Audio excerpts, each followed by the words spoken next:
और अब वक्त हो गया है TV9 भारतवर्ष के एक खास शो मोदी और भाईजान का। आज के एपिसोड में देखिए बिहार की राजधानी पटना से हमारे संवाददाता रूपेश कुमार की ग्राउंड रिपोर्ट।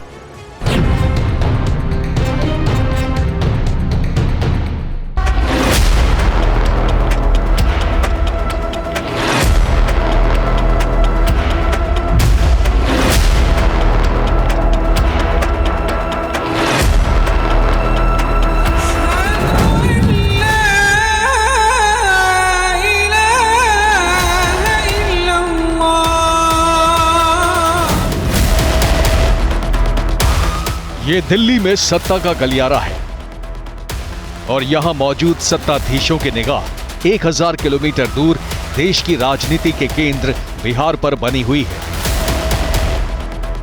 नहीं, ऐसे अभी कोई नेता नहीं है विपक्ष के पास, कोई ऐसा मजबूत नेता नहीं है जो मोदी जी को हरा दे। बुद्धिजीवी मुस्लिम तबका और पसमानदा तबका खास तौर से यही नारा लगा रहा है, अब की बार फिर मोदी सरकार।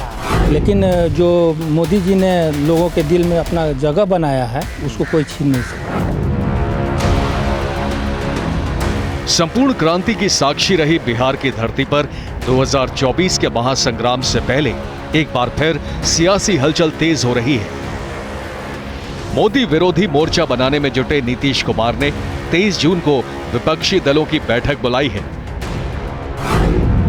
दूसरी ओर महागठबंधन में ही दरार दिखने लगी है। नीतीश कैबिनेट से हिंदुस्तान आवाम मोर्चा चीफ जीतन राम मांझी के बेटे संतोष सुमन ने इस्तीफा दे दिया है। ऐसे में TV9 भारतवर्ष की टीम पटना पहुंची और जाना भाईजान के दिल में काबा, मोदी या नीतीश का जलवा। नमस्कार, TV9 भारतवर्ष के इस खास कार्यक्रम में आपका स्वागत है। मैं हूं रूपेश कुमार और इस वक्त हम मौजूद हैं बिहार की राजधानी पटना में। इसी पटना में नरेंद्र मोदी के बरक्स विपक्ष का महाजुटान होने जा रहा है। ऐसे में सवाल ये भी है कि आखिर नरेंद्र मोदी के खिलाफ चेहरा कौन है। सवाल ये भी है कि जो विपक्ष पटना की ओर चल रहा है, लेकिन इस देश का मुसलमान, इस राज्य का मुसलमान, पटना का मुसलमान किधर चल रहा है। सबसे पहले हम पटना हाईकोर्ट के पास मौजूद मजार वाले इलाके में पहुंचे। क्या लगता है ये जो चेहरे जो सामने आ रहे हैं ये मोदी जी को हरा पाने में कामयाब होंगे? नहीं, ऐसे अभी कोई नेता नहीं है विपक्ष के पास, कोई ऐसा मजबूत नेता नहीं है जो मोदी जी को हरा दे। उनके अभी सामने खड़ा न कोई विपक्ष का कोई मजबूत नेता नहीं है, ना कांग्रेस के पास ना ही जदयू के पास ऐसा कोई नेता नहीं है। राहुल गांधी हैं, अरविंद केजरीवाल हैं, ममता बनर्जी हैं, आपके नीतीश कुमार भी हैं यहाँ। फिर भी उस तरह का मतलब कि उनका भाषण सुनिए और राहुल गांधी का भाषण सुनिए, समझ में आ जाएगा फर्क। मोदी के बरक्स जो चेहरे खड़े हो रहे हैं, क्या मोदी को हरा पाएंगे ये? ऐसा तो नहीं है कि वो जीत पाएंगे, इसलिए कि सब कुछ चेहरा जो है लोगों को नज़र में आ गया है कि कौन कैसा क्या है। तो उनके नज़र में जो है सब लोगों ने अब देख लिया है और सब कुछ जान चुका है। अब वो सोच रहे हैं कि हम आएंगे, आकर अपना काम को अंजाम देंगे और हम जो है जीत पाएंगे, तो ऐसा नामुमकिन है। भाईजान मान ही लिया है तो भाईजान का उन्होंने पहला धर्म ये निभाया कि बहनों के साथ, जो भारत की बहनें थी, जो सामाजिक बुराई थी, अरब में बैठे लोगों कहते थे जाओ तुमको तिलाक दे दिया, फ्रांस में बैठे लोग कहते थे कि मैंने तिलाक दे दिया, तो भाईजान ने तो राखी का धर्म निभाते हुए ये जो ट्रिपल तलाक जो सामाजिक बुराई थी उसको ख़त्म किया। थोड़ा स्थिति गड़बड़ हो सकती है लेकिन झुकना मुश्किल है। इंसान एक ऐसा चीज़ है। कैसे आपको लगता है कि झुकना मुश्किल है? पावर उनमें है, वो उस लायक इंसान है, सबको लेकर साथ चल रहे, सबके साथ हैं, किसी की बुराई नहीं करते हैं, लेकिन उनको इंसान दिमाग लगाते हुए ऐसा है। पहला अभी के दौर के पहला ऐसे देश के प्रधानमंत्री हैं जो सबके साथ लेकर चल, लेन से लेकर चल रहे हैं। अगर सबको लेकर नहीं साथ चलते हैं तो उनको सबका वोट नहीं मिलता, इस मुकाम को नहीं पहुंचते हैं। 9 साल उन्हें काट देते हैं आराम से। मुझे बताओ देखे राहुल गांधी आ रहे हैं, ममता बनर्जी, अरविंद केजरीवाल, प्रधानमंत्री मोदी को हराने के लिए क्या लगता है कामयाब हो पाएंगे, हरा पाएंगे?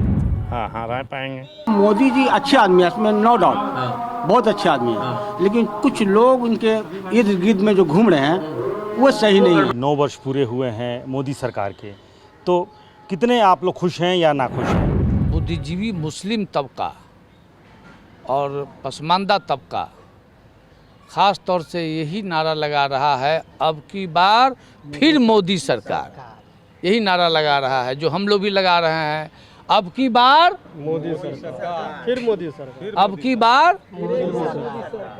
तो ये नारा लग रहा है। मोदी जी ने कहा कि पसमानदा या उस तरह से जो पिछड़े मुसलमान हैं उनको भी हम जोड़ रहे हैं, या उनको कई योजनाओं का लाभ अलग से मिल रहा है, क्या वो लाभ मिल रहा है? बिल्कुल वो लाभ मिल रहा है। और ख़ास करके अति पिछड़ा जो मुस्लिम में पसमानदा जो हमारे प्रधानमंत्री जी जो आवाज़ उठाए, एक पहचान देने की काम तो हमारे ये श्री नरेंद्र मोदी जी ने ही किया है। इससे पहले जो बैकवर्ड मुस्लिम का कोई पहचान ही नहीं था, कोई जानता भी नहीं था, सब लोग यही जानते। बैकवर्ड मुस्लिम की बात किसी ने नहीं की? नहीं, किसी ने नहीं की। सब लोग यही जानते थे मुस्लिम है और एक थाली में खाते हैं। मोदी जी भाईजान हैं आपके? बिल्कुल, हमारे मोदी जी हमारे बड़े भाईजान हैं और हर कदम पे खड़ा होने के काम किए हैं, मुसलमानों के लिए एकदम पुख्ता से खड़े होने के लिए काम किए हैं। खड़े हैं नरेंद्र मोदी जी, खड़े हैं जी, एकदम खड़े हैं। पहला देश को ऐसा प्रधानमंत्री मिला है माननीय नरेंद्र मोदी जी कि जब हज की यात्रा जब हुई, हज की यात्रा में उन्होंने अपने भारत के मुसलमानों के लिए ख़ास वो सऊदी अरब प्रिंस से मिले कि हमारे जो हज यात्री आए हैं उनको बढ़िया से देखा जाए, समसौलियत हो, हर चीज़ आराम हो, कहीं से दिक्कत नहीं हो। काम तो अल्पसंख्यक समाज के लिए प्रधानमंत्री ने बहुत सारी ऐसी योजनाएं हैं जो कितना गिनाया जाए आपको। इसलिए मुसलमान खास करके अल्पसंख्यक समाज के लोग प्रधानमंत्री जी को चाहते हैं और मानते हैं। फिर वो चाहते हैं कि 2024 के आगे 2000 जब वो प्रधानमंत्री बने हमारे माननीय नरेंद्र मोदी बने। नरेंद्र मोदी जी ही ऐसे हमारे प्रधानमंत्री हैं जो सबों को लेकर के साथ चल रहे हैं और उम्मीद करते हैं चलते रहेंगे। उनका 9 साल बेमिसाल है, आगे भी बेमिसाल ही रहे। बाकी जो पार्टियां खड़ी हैं, बाकी जो चेहरे उनके खिलाफ जो एकजुट हो रहे हैं, पटना में ही पहला महाजुटान हो रहा है, इससे कोई फ़र्क न पड़ता है। विपक्षियों का ये काम है, लेकिन जो मोदी जी ने लोगों के दिल में अपना जगह बनाया है उसको कोई छीन नहीं सकता। 5029 करोड़ की राशि माननीय प्रधानमंत्री श्रीमान नरेंद्र मोदी जी ने माइनॉरिटी के उत्थान के लिए दिया, जिसमें माइनॉरिटी की छात्रा हैं और माइनॉरिटी के छात्र हैं। आज नतीजा है कि माइनॉरिटी के दरमियान शिक्षा का जो अभाव था उसमें बड़ा भाव पैदा हुआ है और सभी लोग अपने बच्चों को पढ़ा रहे हैं। 9 साल के कार्यकाल में जो काम हुए या नहीं हुए उसको किस नज़रिए से मुसलमान देखता है? 9 वर्ष में जो नरेंद्र मोदी ने सभी लोगों के लिए काम किया है, इस नहीं कि सिर्फ एक जात के लिए किया या एक कौम के लिए क्या या एक धर्म के लिए किया, सभी को मिला के करा। जैसे ये उज्ज्वला योजना है, उन्होंने सबको घर घर तक पहुंचाने का काम किया। धन धन योजना है, ये भी सारे जगह पहुंचाने का काम किया। आपको खाता खुलवाने का भी काम किया। ये जो नोटबंदी हुआ ये अच्छा हुआ या क्या? सर, होने से बहुत अच्छा हुआ। ये तो बड़े बड़े लोगों का माने कि हौसला पस्त हो गया। ये जो देख रहे हैं, जो एकजुट सारे लोग हो रहे हैं, किस लिए हो रहे हैं? आप देख रहे हैं कि कहीं अगला इलेक्शन जीत गया तो मेरा क्या हासिल हो जाएगा, कोई गारंटी नहीं है। इसलिए ये लोग अलबड़ाए हुए हैं। लेकिन जितना बीजेपी नरेंद्र मोदी के पीछे लोग गड्ढा खोद रहे हैं वो उतना ही ऊपर जा रहा है। और मेरा आंकड़ा है कि इस बार अकेला बहुमत नरेंद्र मोदी जी का 500 से कम नहीं होगी। राजीव गांधी के समय में बोला जाता था कि सेंट्रल से चलता है 1 रुपया और स्टेट में आते आते ब्लॉक तक पहुँचते पहुँचते 5 पैसा बच जाता है। पैसा कहाँ जाता है? और आज जो बैंक अकाउंट सारे लोगों को खुलवा दिया गया तो आज उनके अकाउंट में डायरेक्ट आता है पैसा। अब कैसे पहुंचता है 1 रुपया पैसा? अब कहीं नहीं बढ़ता है। ईमानदार एक व्यक्ति होते हैं जो हमारे प्रधानमंत्री है, जो एक पूरे मैदान में अकेला खड़ा है। विदेश में भी उनके सम्मान कर रही है, उनके पुरस्कार दे रही है, उनका आशीर्वाद ले ली है, पाँव छू के आशीर्वाद ले ली है कि हमें भी आशीर्वाद दीजिए। जो चोरों है वो चोरों की तरफ झुंड में जाते हैं। शेर तो हमेशा अकेला रहता है, वो बब्बर शेर है। पिछले 60-70 सालों में मुसलमानों के साथ क्या हुआ? मुसलमानों के साथ जो हुआ सारी दुनिया देखती है। मुसलमानों को छला गया। आज मुसलमान सबसे दयनीय हालत में है। तो ये 60 साल का ही नतीजा है। हमेशा शोषण हुआ, लोग वोट हासिल करते रहे लेकिन फ़ायदा नहीं पहुंचा है। मुसलमानों के लिए कुछ किया ही नहीं जो आज मोदी जी कर रहे हैं। देश के बड़े बड़े नेता राहुल गांधी, अरविंद केजरीवाल, ममता बनर्जी और भी कई ऐसे नाम हैं इस तरह के, जो ये सारे महारथी एकजुट हो जाएंगे तब तो नरेंद्र मोदी के लिए मुश्किल होगी। देखिए 2024 के बाद इस देश से जो क्षेत्रीय पार्टियां हैं उनका सफाया तय है। अपने आप को बचाने के लिए माननीय नीतीश कुमार जी इस प्रकार की हरकतें कर रहे हैं। तो एक शेर है ना, नूर हक सम्मा इलाही को बुझा सकता है कौन, जिसका हामी हो खुदा उसको मिटा सकता है कौन। तो आपका खुदा मोदी का हामी है? हामी है, बिल्कुल है। इसलिए तो सब एकजुट हो गए हैं। ये जुटे हैं तो ये देश के लिए नहीं जुटे हैं, अपने मुफाद के लिए जुटे हैं, अपने काले करतूत को छिपाने के लिए जुटे हैं, क्योंकि शिकंजा सब पर कसता चला जा रहा है। ये जो यहाँ जो अल्पसंख्यक समाज से मुसलमान जो जुटे हैं उनका मानना ये है कि खुदा नरेंद्र मोदी का हामी है, लिहाजा 2024 की जो ये कसरत हो रही है वो उस दौर में नरेंद्र मोदी को फिलहाल पटखनी देना या उन्हें हराना बेहद मुश्किल है। बिहार के एम फैक्टर को देखा जाए तो मुस्लिम आबादी 17% है।